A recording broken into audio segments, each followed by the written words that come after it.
This is very urgent business, ladies and gentlemen, I beseech you. Resist it while you still can, and before the right to complain is taken away from you, which will be the next thing. You will be told you can't complain because you're Islamophobic. The West has been warned about Islam for years. Let's hear some of those warnings. The United Nations non-binding, so far non-binding resolution, which has carried now for 3 years, and was carried again this week, sponsored by Pakistan, a country for which we pay. It isn't really even a country, barely even a state. It's a construct of Muslim partitionism carved out of the body of India. It wants to tell us what we can say and what we can think in our own country. And it says that we mustn't ever use the word Islam in any sentence that includes the words violation of human rights, for example. Now this is in the week when the government of Pakistan has handed over to the Taliban its most fertile valley, this valley of Swat, 100 miles from the capital, Islamabad, and said, you can run this valley, militarily and legally. You can have Sharia law, and you are the police and the enforcers of it. And you can close all the girls' schools. But we can't say that your religion is anything to do with the violation of human rights. It's preposterous. Your point about the one-way street is very well made, if I may say so. There are madrasas within 50 miles of where I live in Washington, in Virginia. There are Saudi paid-for schools that preach violent anti-Semitism, hatred of the Shia Muslims. Remember, don't ever forget, they hate other Muslims too. Of Hindus, of Christians and Crusaders, and of course of atheists. So they've got me, 3 times, I suppose, in this field of fire. And don't worry, it's coming to a place near you. The Qurans that are given out in our prison system to Muslim prisoners by Muslim chaplains, paid for by Saudi Arabia, are Qurans written to the Wahhabi tune. They're not just your everyday Quran, they're the Qurans that the Wahhabis want you to read, containing direct incitement. They're being given out with taxpayers' money in the prison system. Militias are forming. Next you'll have militias of this kind with their own chaplains within the United States Armed Forces. Are you ready for that? Are you ready to have Wahhabi preachers in the US Armed Forces? You better get ready for it, unless you're going to take the James Madison view that there shouldn't be any chaplains in the US Armed Forces to begin with, or in the prison system. People want to pray, you can't stop them. But we cannot have state-subsidized prayer. We cannot have state-subsidized preachers or chaplains. Give it up, or give it to your deadliest enemy and pay for the rope that will choke you. This is very urgent business, ladies and gentlemen, I beseech you. Resist it while you still can, and before the right to complain is taken away from you, which will be the next thing. You will be told you can't complain because you're Islamophobic. The term is already being introduced into the culture as if it was an accusation of race hatred, for example, or bigotry, whereas it's only the objection to the preachings of a very extreme and absolutist religion. Watch out for these symptoms. They are not just symptoms of surrender, very often ecumenically offered to you by men of God in other robes, Christian and Jewish and smarmy ecumenical. These are the ones who will hold open the gates for the barbarians. The barbarians never take a city till someone holds the gates open for them. And it's your own preachers who will do it for you, and your own multicultural authorities who will do it for you. Resist it while you can. And if you wonder what will happen if you don't, look and see how a cricket team in Middlesex in England had to change its name by force last week, because it was called, and had been for years, the Middlesex Crusaders. Look and see how stories about little pigs can't be taught to children in English schools anymore, lest offense be taken by the religion of peace. Resist it while you can.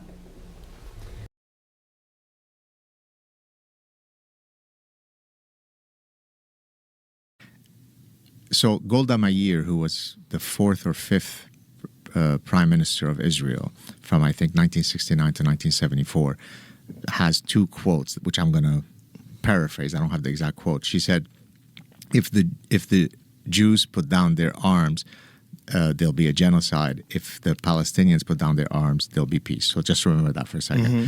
Second one is, if the Arabs, and she means in this case the Palestinian Arabs, if they were to love their children more than they hate ours, then there'd be peace. So why am I saying these 2 quotes? Because this battle is really not about land. And in a sense, we've already addressed this on previous shows where I've come and discussed about some of these Islamic issues. It is an existential affront that the Jewish state exists in the Middle East. So look at all other religious minorities across Arabia. Egypt used to be completely Coptic Christian, 100%, many hundred years ago. Today, there are 10% Copts left. What happened to those Copts? There used to be tons of Christians in Syria. What happened to those Syrians? There used to be tons of Christians in Lebanon. There still are some, about 30, 35%, but Lebanon used to be a majority Christian country. So the goal of Islam, not individual Muslims, right? Again, I don't need to preface by saying there are millions and millions of lovely, kind, peaceful Muslims. Of course there is. But Islam as an ideology, does it tolerate others? Well, we have 1,400 years of history that either says it does or it doesn't, right? We don't have to watch TikTok videos. And nothing could be clearer than what the words of Muhammad were, the prophet of Islam, who said that you need to rid Arabia of Christians, but certainly the Jews. So the existence of the land of Israel is an affront to that. One more point, and I'll cede the floor back to you. In Islam, there's a concept called Dar al-Islam and Dar al-Harb. That means the house of Islam and the house of war. Anything that's under the Islamic control is good. Anything that's yet to be under Islamic control is under the house of war. Once a territory is under Islamic control and you lose it, you have to get it back. It is your dominion forever. This is why, for example, Andalusia, which was at one point controlled, which is in current Spain, which was controlled by the Moors, an Islamic conquistador,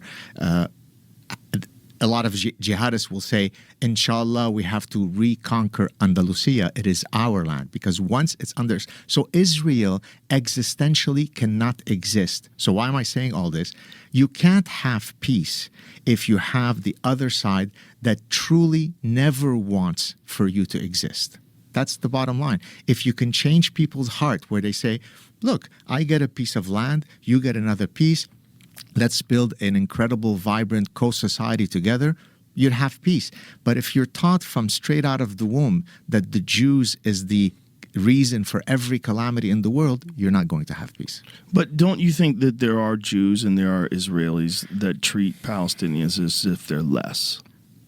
There is that in Texas in terms of treating people who are Hispanic. The darkness of the human heart is not monopolized by one group. There are super nasty Jews and there are incredibly lovely and kind Jews. There are super nice Muslims and incredibly brutal Muslims. So there is no monopoly on the darkness of the human heart. So I concede that. Of course, there are Jews that are not very keen on having Palestinian neighbors. But as someone who grew up in the two worlds, right, I'm an Arabic-speaking Jew. I hang around with tons of Muslims. I hang around with tons of Jews.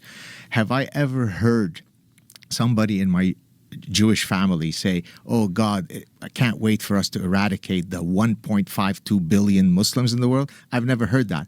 Have I heard incessantly all the time about, inshallah, we'll get rid of the Jews? Every second. You just have to say, hi, Ahmad. The next line is, God damn it, we got to get rid of the Jews.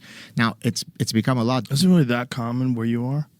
It's as common as the heat in Texas. So I put up a police lineup of some guys that had been caught in Huddersfield, which is a town in England, who had been grooming and raping young British white girls. And you may or may not know this. I'm not sure if we've discussed it in the past. In Britain, over the past 25 years, there's been an unbelievable industrial scale level grooming and raping of young white girls by Asian men. That's a euphemism for men of a certain religious heritage, but you say they're Asian. So their names are, let me summarize them for you. Muhammad, Ahmad, Muhammad, Ahmad, Muhammad, Muhammad, Muhammad, Ahmad, Ahmad, Muhammad, Ahmad, Ahmad, Muhammad, Ahmad, Muhammad. Okay?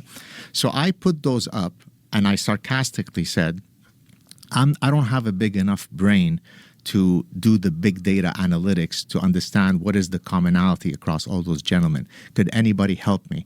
Do you know how many people wrote to me and blamed it on the Jews? Not facetiously. So now I'm going to ask you, Joe. How? I was just going to ask you that. How is it when 3 Muhammads rape your 12-year-old British girl, you blame it on Mordechai? 3 Muhammads lead to Mordechai. Tell me how. You tell me. I don't know. How do they do it? Who let them in? It's the Jewish cabal who controls immigration policy. It's George Soros, the Jew, who controls the open society. So if you let into your country people who have genocidal Jew hatred as an endemic feature of their societies. So I'll give you, since people love stats. So there was a Pew is a nonpartisan, if anything, they probably lean towards being more woke. So Pew has these global surveys that they conduct. So in 2010, they conducted a survey looking at your how favorable are you towards the Jews across a whole bunch of Islamic countries. Now, if I were to tell you that 10% of the polled people exhibited, Jew hatred, you'd say, "Oh boy, that's a big number. 10% is a lot." Okay. How about if I tell you that for most of those polled countries, it was between 95 to 99%? So I know people understand what 95 to 99 means. If I poll 100 people, 95 to 99 will express very problematic Jew hatred. Okay? So now if I let in 100,000 such people into the country, it doesn't take a fancy evolutionary psychologist and a professor with a 47-page academic CV to say, well, probably Jew hatred is going to go up. So that's what we're seeing now. We're seeing the outcome of having an immigration policy that has let in people that don't share our foundational values. Again, this doesn't mean, so someone's going to write in the comments section, what a hypocrite. You're an immigrant, Gad Saad. Well, there are immigrants and there are immigrants. There are tons of Muslims who want to come in here and leave all that baggage at the door. They want nothing to do with that. They just want to live the American experience. The problem is we don't have the machine that can look into your heart and mind, right? So it's a statistical game. So if you're going to let in hundreds, look what's happening in Germany. Look what's happening in France. Look what's happening in Denmark.